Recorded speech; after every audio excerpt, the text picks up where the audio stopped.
저희가 드디어 로마서가 끝나고 룻기가 시작이 됐습니다. 가정의 달을 맞이해서 룻기를 하고 있는데요.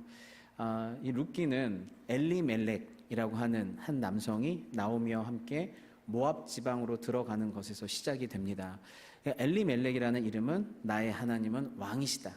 그래서 이 엘리멜렉이 모압 땅에 들어가지만, 그 부정하고 이방의 땅에 들어가지만 아마도 분명히 하나님의 인도하심 가운데 갔을 것이다 라고 얘기를 했죠.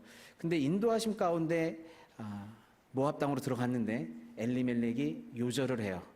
그리고 말리온과 기럯이라고 하는 아주 애지중지했던 자녀들도 10년 안에 두 자녀가 죽어요. 그래서 나오미와 두 과부된 며느리, 과부 공동체가 돼버렸어요. 그래서 너희들 가라, 너희 집으로 돌아가라. 그런데 룻이 어머니의 하나님 나의 하나님, 어머니의 백성 나의 백성, 절대로 안 떨어져요. 나 어머니랑 함께 살다가 죽을래요 라고 딱 붙잡아서 붙쫓았어요. 그래서 눈물을 머금고 나오미가 룻을 데리고 베들레헴으로 돌아갔어요. 돌아갔는데 사람들이 떠들썩해요. 원래부터 유명했던 사람이고 그 나오미가 돌아오는데 옛날의 나오미의 모습이 아닌 거예요. 이미 너무너무 많이 얼굴이 상했어요. 나오미의 원래 이름은 사랑스러움, 달콤함, 아름다움이라는 뜻인데 나를 말하라 해라. 상처, 쓴물, 괴로움, 쓰다.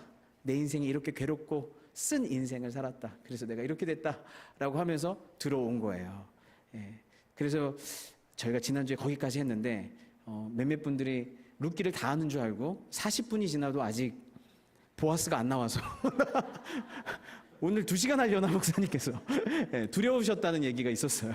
근데 여러분이 기다렸던 보아스가 오늘 등장을 합니다. 2장에 이렇게 등장을 해요. 2장 1절에 2장 1절에 갈 길이 지금 바쁩니다. 지금 나와야 돼요 지금. 나오미의 남편 엘리멜렉의 친족으로 유력한 자가 있으니 그 이름은 보아스더라.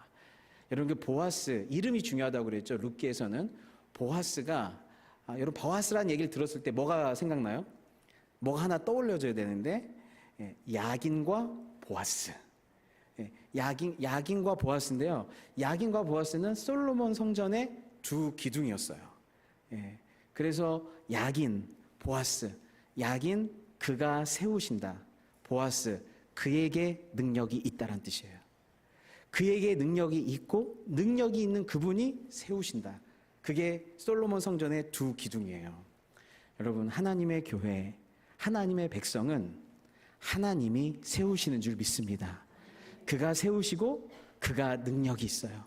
능력이 있는 그분이 우리를 세우시고 나를 세우시고 공동체를 세우실 때 그 교회가, 그 가정이, 그 존재가 튼튼하게 쓸 줄을 믿습니다. 그래서 보아스의 이름은 그에게 능력이 있다라는 뜻을 갖고 있어요. 근데 그 보아스가 드디어 나오미를 만납니다. 2절입니다. 2절. 2절이에요.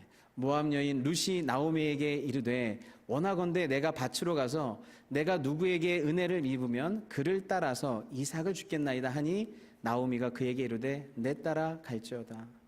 이제 늙은 시어머니가 아니라 이 가정을 책임지고 이 가정을 봉양하고 생계를 책임져야 될 사람은 이제 룻이 됐어요. 그래서 이삭을 주어야 되는데 하루 종일 허리를 굽혀서 떨어진 이삭을 주어야 되는 일이죠. 그래서 이 말은 이제 어머니 제가 먹여 살릴게요. 이 가정 제가 먹여 살릴게요. 제가 부양해야죠 하고 제가 나가서 이삭을 죽겠습니다. 그랬더니 어머니가 가라라고 얘기를 한 것이죠. 이 이삭 줍기는 구약 시대에 하나의 복지 정책 중에 하나였어요. 가난한 사람들을 위해서 농장주들이 열심히 추수를 하고 남은 것들을 그 가난한 사람들이 거두어서 먹을 수 있도록 배려하는 복지 정책 중에 하나였습니다. 그래서 레위기 19장 9절에 너희가 너희 땅에서 곡식을 거둘 때에 너는 밭 모퉁이까지 다 거두지 말고 내 떨어진 이삭도 줍지 마라. 웬만하면 꼼꼼하게 귀퉁이까지 다 걷지 말고 뭐 하래요? 그리고 떨어진 이삭도 줍지 말고 남겨둬라. 이렇게 얘기하고 있어요. 신명기 말씀에는 내가 밭에서 곡식을 벨 때에 한 뭇을 밭에서 잃어버렸거든. 다시 가서 가져오지 말고. 우리 한국 사람들한테는 이거 용납이 안 되죠. 떨어뜨렸어. 하나까지도 다 세가지고 모든 걸 모조리 챙겨갖고 쌓아놔야 되는 게 그래야 직성이 풀리잖아요. 근데 뭐 깜빡해서 흘리면 가서 주우러 가지 말라는 거예요. 여러분 잘 흘리고 다니시기 바랍니다. 웬만하면 $100짜리 많이 흘리고 다니세요. 잘 흘리고 다니세요. 다시 가져오지 말고 나그네와 고아와 가부를 위하여 남겨두라. 그리하면 내 하나님 여호와께서 내 손으로 하는 모든 일에 복을 내리신대요. 남겨두면, 흘려보내면. 그래서 20절에 내가 내 감람나무를 떤 후에 그 가지를 다시 살피지 말고 그 남은 것은 객과 고아와 가부를 위하여 남겨두며 내가 내 포도원에 포도를 딴 후에 그 남은 것을 다시 따지 말고 객과 고아와 가부를 위하여 남겨두라. 그렇게 남겨두는 자, 꼼꼼하게 다 챙기는 자가 아니라 흘리고 퍼주고 남겨두는 자에게 내 손으로 하는 모든 일에 복을 줄게. 우리 옆 사람한테 인사합시다. 인색하지 맙시다. 흘리고 다닙시다. 칠칠 맞읍시다. 여러분 이렇게 살았으면 좋겠어요. 인색하지 않게 잘 남겨두고 나눠주고 퍼주고 사셔야 돼요. 그런 일들이 베들레헴 가운데 있었기 때문에 이 나오미가 이 룻이 이삭을 줄 수 있었던 것이죠. 근데 그러면서 룻이 가서 베는 자를 따라 밭에서 이삭을 줍는데 우연히 엘리멜렉의 친족 보아스에게 속한 밭에 이르렀대요. 그래서 아침 일찍 가서 조금만 있으면 더워지니까 아침 일찍부터 막 줍는데 줍다가 보니까 어느 밭인지 모르게 갔는데 그 밭이 우연찮게도 보아스에 속한 밭이었어요. 그리고 4절에 보니까 마침 보아스가 베들레헴에서부터 와서 베는 자들에게 이르되 여호와께서 너희와 함께 하시기를 원하노라 하니 그들이 대답하되 여호와께서 당신에게 복 주기를 원하나이다 하니라. 여기서 드디어 드라마적 요소가 나오기 시작했어요. 우연히 가서 주었는데 그것이 뭐예요? 마침 보아스의 밭이었어요. 우연히 가서 주었는데 마침 보아스의 밭이었고 우연히 갔는데 마침 보아스가 나타났어요. 그래서 농장주가 사람들하고 인사를 하고 있는 거예요. 우연히 마침. 여러분 이게 진짜 우연일까요? 여기서 보면 우연이라고 하는 이 히브리어가 어떻게 되냐면 그녀의 우연이 일어났다 이렇게 돼 있어요. 그녀의 우연이 일어났대요. 여러분 그거 아시죠? 여러분 다 공부 잘했으니까 이중 부정은 강한 긍정이다. 그런 거 아시죠? 우연이 일어났다는 말은 진짜 우연이란 말이에요. 이건 필연이라는 말이에요. 필연이고 운명이고 섭리라는 거예요. 우리 인생에서 어떤 일들이 우연히 일어난 줄 알았는데 나중에 성숙해서 나중에 시간이 지나서 돌아보면 이거 우연이 아니었네?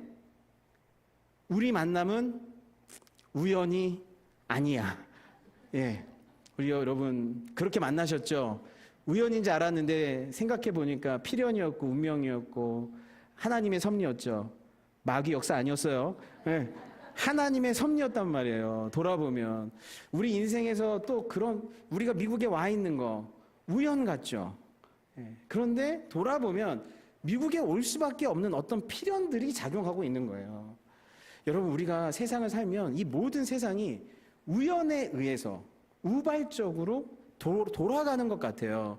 이 자연 세계와 이 피조 세계 자체가 수많은 하나님의 법칙, 인과의 법칙 속에서 수많은 생물이 살고 수많은 동물들이 자기 본성에 따라서 살아요.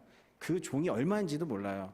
그래서 그 본능에 따라서 이 세계가 움직이는데 이 세계 속에서 누가 살아가고 있냐면 인간이 살아가는데 인간이 자유의지를 가지고 살아가요. 그런데 10길 물속은 알아도 한 길 사람 속은 모른다고 그 사람이 어떤 선택을 하고 어떤 방향으로 가고 어떤 말을 하게 될지 우리가 알 수가 없는 거예요. 수많은 사람들이 자기 자유의지대로 어떤 일들을 행하는 거예요. 근데 그 사람들은 또 집단을 이뤄요. 그 사람들의 그 집단이 문화를 만들고 제도를 만들고 시대 정신을 만들고 집단 의식을 만들어요. 그래서 다양한 인종과 사람과 집단의 사람들이 또 수많은 문화 가운데에서 어떤 일들을 일으켜요. 그리고 이 세상에는 또 어떤 존재도 있냐면 영적 존재도 자기의 의지를 가지고 역사하고 있어요. 마귀도 역사하고 있고 천사도 역사하고 있어요. 그러니까 이 세상은 자연, 이 피조세계의 수많은 동식물들의 어떤 활동과 인과율의 법칙과 인간의 자유의지, 인간 집단의 자유의지, 영적인 세계의 역사들이 겹겹이 층이 쌓여서 막 이것들이 상호작용하고 있는 거예요. 그러니까 우리가 볼 땐 이 모든 것이 어떻게 일어나는 것처럼 보여요? 우연히 일어난 것처럼 보여요. 이 모든 것이 여러 가지 복잡한 상호작용 속에서 우연히 일어난 것처럼 보이는 것이죠. 그래서 우리한테는 이 모든 게 다 우연처럼 느껴져요. 그런데 하나님에게도 이 모든 것이 우연처럼 보일까요? 하나님에게도 이 세상의 모든 것이 우연에 의한 산물일까요? 그렇지 않죠. 하나님은 이 모든 것 위에 계신 분이에요. 이 모든 것을 만드시고 우리를 아시고 모든 인격적 피조물 사이에 있는 그 의지의 상호작용을 다 알고 계신 분이에요. 그렇기 때문에 하나님에게는 이 모든 것들이 우연이 아닌 것이죠.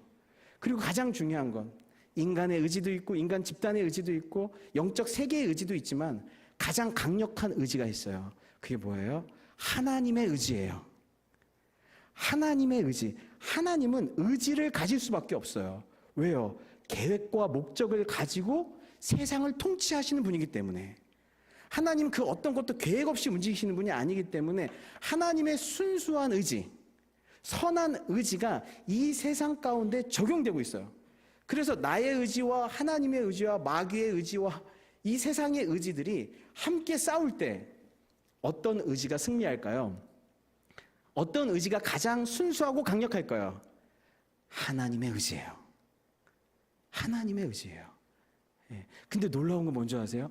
하나님의 의지는 다른 의지를 꺾고 자기의 의지를 세우시는 하나님이 아니에요. 하나님의 의지는 인간의 의지와 선택, 영적 존재의 의지와 선택, 인간 집단의 의지와 선택을 그대로 다 할 수 있도록 허용하면서 그 가운데에서 하나님의 의지가 대입되어 하나님의 뜻을 이뤄요.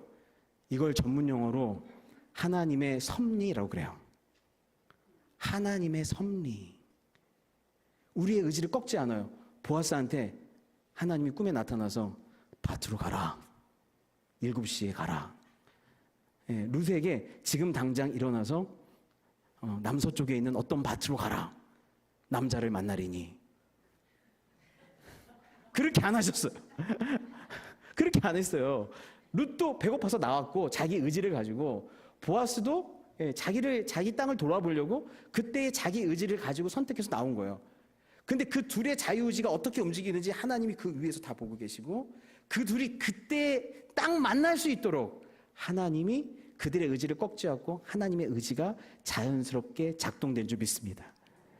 여러분, 저는 이게 너무 큰 위로가 돼요.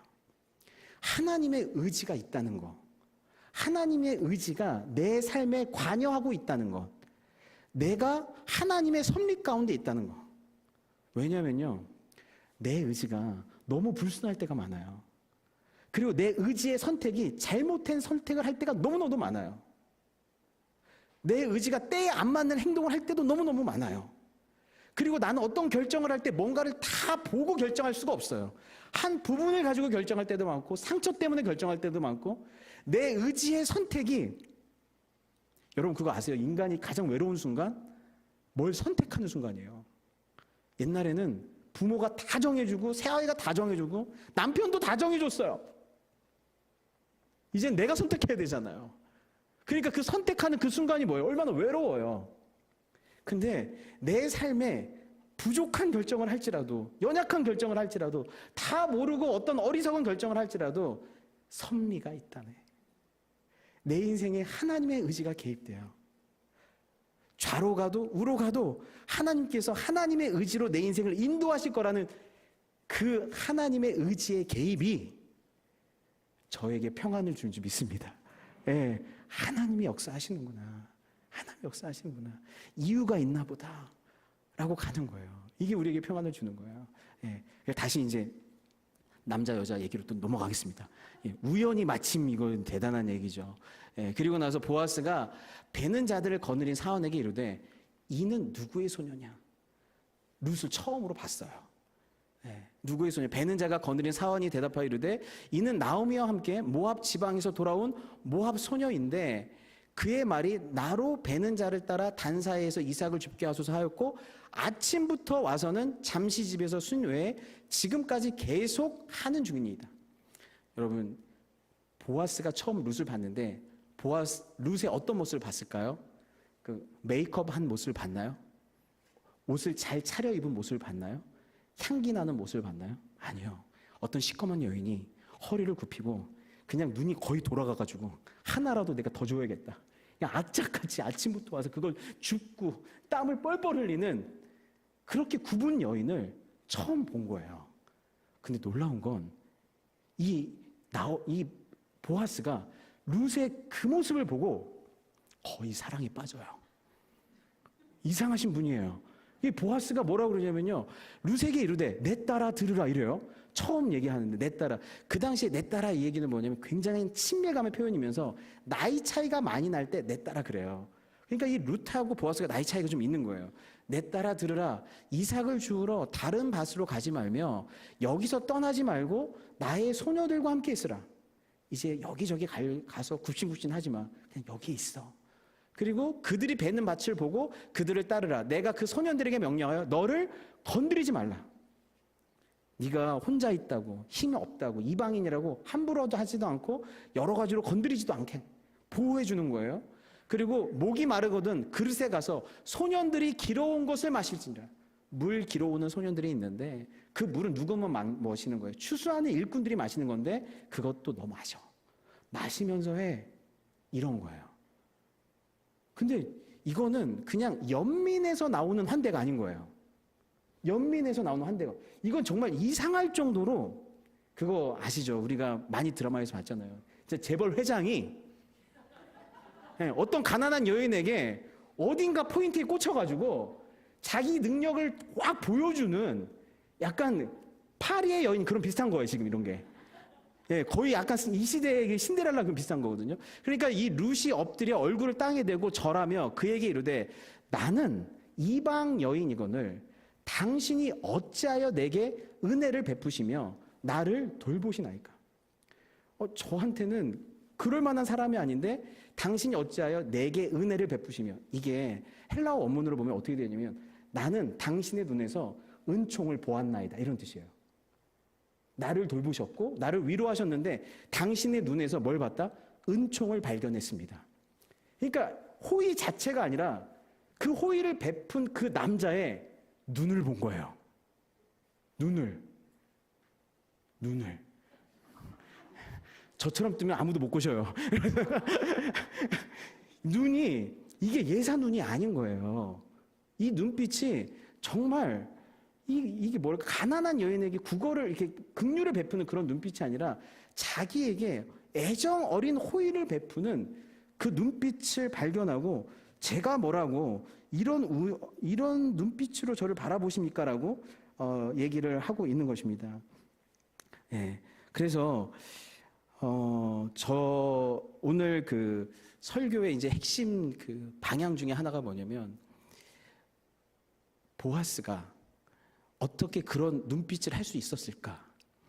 보아스가 룻의 어떤 모습에 그렇게 반할 수밖에 없었는가? 라는 것이에요. 그래서 제가 목회를 하면서 제가 잘 아는 전도사님 중에 객관적으로 가장 못생긴 전도사님이 한 분 계셨어요. 그런데 이분은 외모도 이제 객관적으로 탑 5도 아니고요. 제가 본 모든 전도사님 중에 그냥 베스트예요. 그냥 객관적으로 못생겼고요. 그러면 성격이라도 좋아야 되잖아요. 근데 성격도 특별을 넘어 특이하신 분이에요. 그런데 이분이 그 당시에 청년부를 맡으면서 가장 그 인기가 많고 아름다운 청년부 여성과 결혼에 꼴이 나게 된 거예요. 그래서 저희 전도사님들이, 결혼한 전도사님들이 다 멘붕에 빠져가지고 도대체 비결이 뭡니까? 라고 물어봤어요. 그랬더니 그 전도사님이 어깨가 여기까지 올라오셔서 명언을 날리셨어요. 매력은 발견한 자의 것입니다. 그녀가 나의 매력을 발견했습니다. 정말요, 그 수백 명의 여인이 수십 년 동안 단 한 번도 발견해보지 못했던 그분의 매력을 그 여인이 발견을 한 거예요. 예, 그 여인이 발견을 하고 거기에 뿅 가가지고 결혼까지 가신 거예요. 그래서 한 5년 전에 제가 만나 뵙고 후회하지 않냐고, 내 눈을 치고 싶다고 근데 얘기를 하셨지만, 아무튼 매력은 발견하는 자의 것이란 말이죠. 그런데 이 보아스가 룻을 보면서 도저히 객관적으로는 매력을 발견할 수 없는 룻의 모습을 통해서 보아스는 뭘 봤냐? 매력을 봤다는 거예요. 룻의 어떤 매력에 빠졌다는 거예요. 목사님, 이렇게 신령한 설교 시간에 보아스가 어떤 매력의 여성한테 빠졌냐, 이런 얘기를 왜 하세요? 그럴 수 있겠죠. 그러면 여러분, 근데 왜 이게 중요하냐면요, 보아스는 누구를 지금 대신 보여주는 인물이에요? 예수님을 대신 보여주는 인물이에요. 그렇기 때문에 보아스가 룻의 어떤 면에서 매력을 느꼈느냐는 예수님께서 우리를 바라보실 때, 신부된 우리를 바라보실 때 어떤 면에서 우리한테 뿅 가시는가? 답을 벌써 얘기하시면 안 돼요. 그거이기 때문에 이 얘기가 중요해요. 그러면 이 룻에게 어떤 매력이 있었는가 보면요, 성경에서 여성의 이름이 성경에 그대로 기록된 이름이 두 개 있는데, 하나는 에스더고 하나는 룻이에요. 에스더는 페르시아의 왕비였는데 이스라엘 여인이었고, 에스더서 2장에 보면 그 에스더가 얼마나 아리따고 용모가 아리따고 고운 여성이었는지가 강조가 돼요.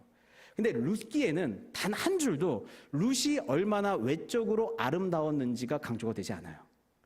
그 얘기는 뭐냐면 보아스가 룻의 외적인 매력에 빠져서 룻을 선택한 것이 아니라는 거예요.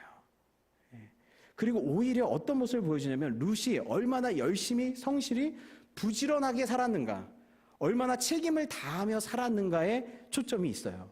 그런데 이러한 여성상은 잠언에서 얘기하는 현숙한 여인, 어떤 여인이 가장 성경적으로 이상적인 여인인가, 하나님이 보실 때 가장 기뻐하시는 여인인가, 그 여인은 현숙한 여인이다. 근데 그 현숙한 여인은 내적인 강함이, 내적인 미덕이 밖으로는 부지런함과 성실함으로 나타나는 여인이다라고 얘기를 하고 있어요. 그래서 이 현숙한 여인을 보면 잠언서 31장, 누가 현숙한 여인을 찾아 얻겠느냐, 그의 값은 진주보다 더하니라. 그의 자식들은 일어나 감사하며 그의 남편은 칭찬하기를 덕행 있는 여자가 많으나 그대는 모든 여자보다 뛰어나다 하느니라. 아이들과 남편이 뭘 칭찬해요? 덕행, 마음 씀씀이, 마음이 참 이쁘다. 삶을 대하는 태도, 인간을 대하는 태도가 너무너무 이쁘다. 그것을 자녀와 남자들이 칭찬한대요. 여러분은 어떤 칭찬을 받고 싶은가요? 정말 요즘에 너무 젊어지세요. 너무 외적으로 이쁘세요. 이 칭찬하고 내면이 아름다우세요. 마음이 이쁘세요. 두 개 중에 여러분, 첫 번째, 나는 외모 칭찬을 받고 싶다. 두 번째, 마음 이쁘다는 소리 듣고 싶다. 둘 다. 둘 다는 안 돼요. 둘 다는, 둘 다이긴 하겠지만, 우리 마음속에는요, 솔직한 얘기로 뭐예요? 외모 칭찬 받고 싶잖아요. 마음이 이쁘다는 소리, 그거 외모가 안 이쁘다는 얘기인가요? 그렇게 듣잖아요. 그만큼 우리의 이것이 뭐예요? 우리가 추구하는 미가 마음의 아름다움, 마음의 이쁨, 마음 씀씀이에 있질 않는 것이죠. 그런데 성경이 얘기하는 현숙한 여인의 특징은 마음이 이쁜 여인이라는 거예요. 그러면서 이 30절에 고운 것도 거짓되고 아름다운 것도 헛되죠. 여러분의 고움이 거짓된 걸 남편들이 다 알고 있잖아요. 그것들이 거짓된 것, 아름다운 것도 헛된 것. 예, 그러나 오직 여호와를 경외하는 여자는 칭찬을 받을 것이다. 그 손의 열매가 그에게로 돌아갈 것이요 그 행한 일로 말미암아 성문에서 칭찬을 받으리라. 예, 내면에 미덕이 있고 하나님을 경외할 줄 알고 내게 주어진 삶에서 최선을 다해서 부지런한 인생을 사는 여인, 주어진 삶에 최선을 다해서 성실하게 사는 그 여인을 현숙한 여인이라고 얘기를 하고 있습니다. 이 현숙한 여인이 히브리어로 에셀 하일이라고 그래요. 여인이라는 말이 에셀이고 하일이 현숙한이란 뜻이에요. 그럼 그 현숙한이란 뜻이 이 원어 자체를 뜻은 뭐냐면 강함, 능력, 용기라는 뜻을 갖고 있어요. 우리 한국말이 갖고 있는 현숙한은 조용하고 어질고 조용한, 어질고 타분한 이런 뜻이지만 이 히브리어가 갖고 있는 현숙한은 함은 뭐예요? 힘, 능력, 강인함. 내면의 강인함이 외적으로 터져 나오는 그 상태를 현숙함이라고 하고 있습니다. 그래서 불안함 속에서도 결단하는 힘, 두려움에도 불구하고 움직이는 힘, 아무리 힘들어도 사랑하는 사람을 책임지는 힘, 앞을 알 수 없지만 앞으로 나아가는 힘, 사람들의 외면, 비아냥, 판단에도 불구하고 나에게 주어진 삶을 살아가는 힘, 내가 하는 일이 아무리 초라해 보여도 그것이 이삭 줍는 일처럼 아무리 보잘것없는 일일지라도 내게 주어진 일을 묵묵히 나가는 힘, 그것이 현숙한 여인이에요. 하나님을 경외하는 마음, 내 인생과 내 사람들을 사랑하는 그 사랑과 책임감 속에서 힘있게 나아가는 그 여인의 모습이 현숙함이다라고 하고 있어요. 그런데 오늘 룻기에서 룻을 향해서 뭐라고 얘기하냐면 이제 내 따라 두려워하지 말라. 내가 내 말대로 내게 다 행하리라. 내가 현숙한 여자인 줄을 나의 성읍 백성이 다 아느니라. 룻이 어떤 여인이었어요? 현숙한 여자라고 그래요. 그런데 보아스가 뭐라고 되냐면 나오미의 남편 엘리멜렉 칭적으로 유력한 자가 있으니 그의 이름은 보아스더라. 이 유력한 자가 여러분 무슨 뜻이냐면 기보르 하일이라고 하는데 아까 현숙한 여인이 에쉐트 하일이었죠. 그런데 여기 유력한 자는 기보르 하일이에요. 그러니까 둘 다 무슨 뜻이냐? 현숙한 남자, 현숙한 여자. 그러니까 보아스도 어떤 사람인 거예요? 현숙한 하일, 기보르 하일이라고 하는 그 강함, 능력, 그 하일의 단어가 보아스에도 있는 거예요. 그러니까 똑같이 보아스도 현숙한 남자, 룻도 현숙한 여자라고 얘기하고 있어요. 그 얘기는 뭐냐면 보아스는 룻에게서 무엇을 본 거예요? 내 안에 있는 그 하일, 그 능력, 힘, 책임감, 미덕, 그것을 누구한테 본 거예요? 룻에게 본 거예요. 내 안에 있는 것이 네 안에 있는 거예요. 그래서 끌린 거예요. 내 안에 있는 것을 너희 안에서 발견했을 때 끌린 거예요. 여러분, 예수님께서 우리를 향해 끌리시는 이유가 뭔지 아세요? 어떨 때 예수님께서 뿅 가시는 줄 아세요?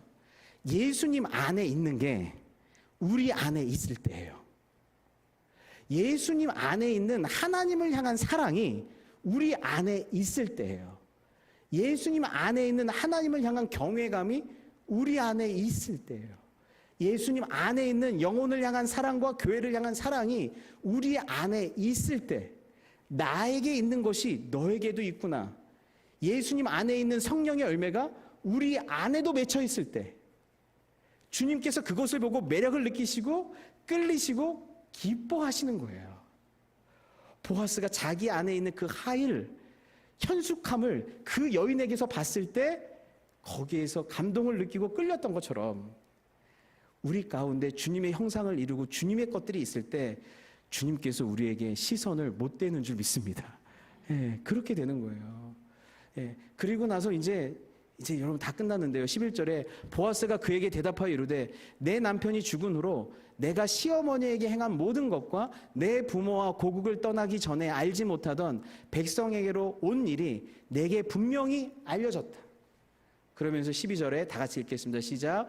여호와께서 내가 행한 일에 보답하시기를 원하며 이스라엘의 하나님 여호와께서 그의 날개 아래에 보호를 받으러 온 내게 온전한 상 주시기를 원하노라 하는지라.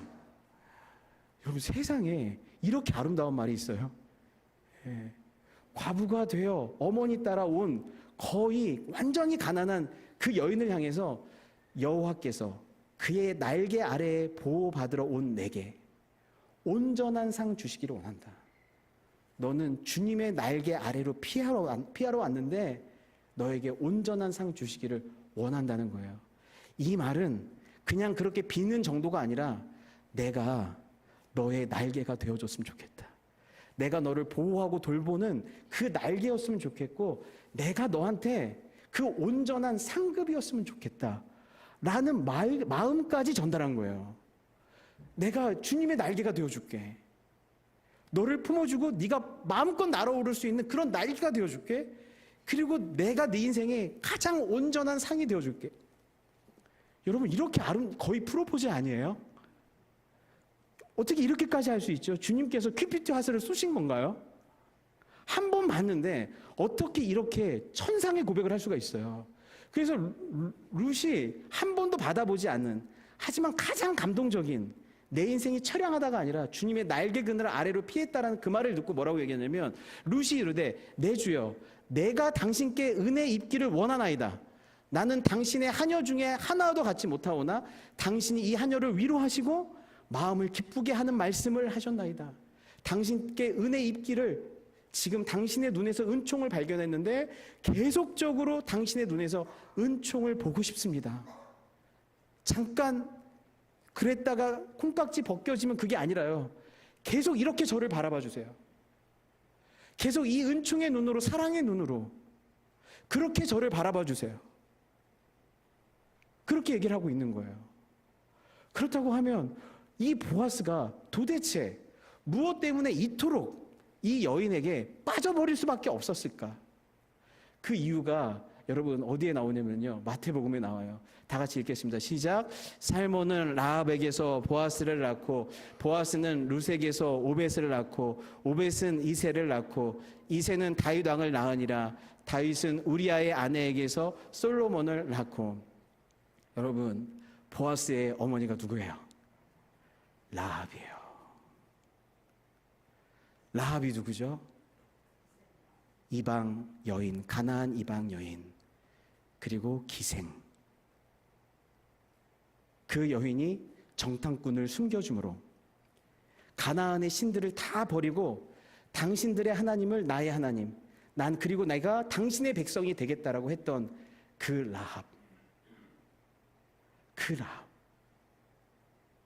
그리고 그 하나님의 백성으로 들어가서 어떻게 산 거예요? 현숙한 여인으로, 에세트 하일의 여인으로 내게 주신 삶을 사랑하고 하나님을 경외하고 내게 주신 사람들을 책임감 있게 사랑하는 그런 삶을 살아가는 라합. 보아스는 누굴 본 거예요? 룻에게서 어머니 라합을 본 거예요. 이 여인도 모함 여인, 이 여인도 이방 여인, 이 여인도 자기 신을 버리고 하나님을 자기 하나님으로 받아들인 여인. 그리고 지금 자기 가족을 책임지기 위해서 에세트 하일의 현숙한 삶을 살아가고 있는 모습을 본 거예요. 단순히 어머니를 닮아서가 아니라 보아스는 하나님이 가장 기뻐하시는 여인의 모습을 봤어요. 이런 여인을 하나님이 기뻐하시는구나, 사랑하시는구나, 하나님이 눈을 못 떼시는구나. 그 여인의 모습을 어머니한테 봤는데, 그래서 보아스는 여인을 보는 눈이 있었어요. 그런데 자기 어머니와 똑같은 그 여인이 있었던 거예요. 룻이었던 거예요.